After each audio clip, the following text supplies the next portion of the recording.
Hi and welcome to my channel. Did you see the motion of the pendulum? Do you want to know maths behind the pendulum? In this video I am going to talk about it.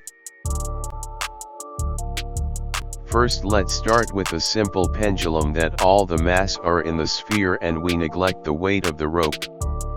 We calculate the period by two ways, first with help of Newton law and later with energy method. M equals mass, L equals length of the rope, and theta equals the angle of deviation of the rope from the vertical line. We first write Newton equation. Sigma mo equal I theta double dot, where I is moment of inertia, and for a simple pendulum, as you can see we have a moment that equals to mg L sin theta equal ml power 2 theta double dot.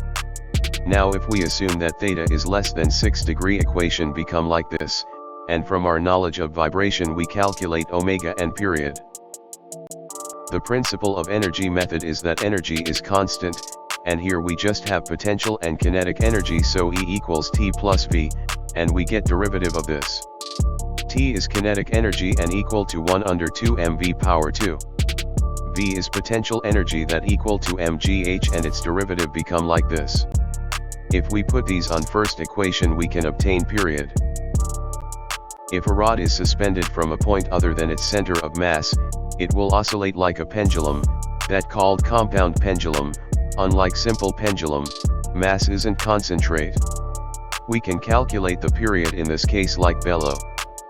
Period calculated like simple pendulum, but here moment of inertia is like this, where Ig is moment of inertia respect to the center of mass and kcg is radius of gyration respect to the center.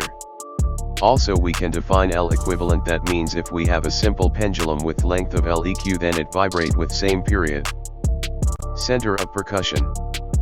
It's a point in a compound pendulum that if you apply an impulsive blow at this point then we have no reactive force on point P. We can use this for designing doors.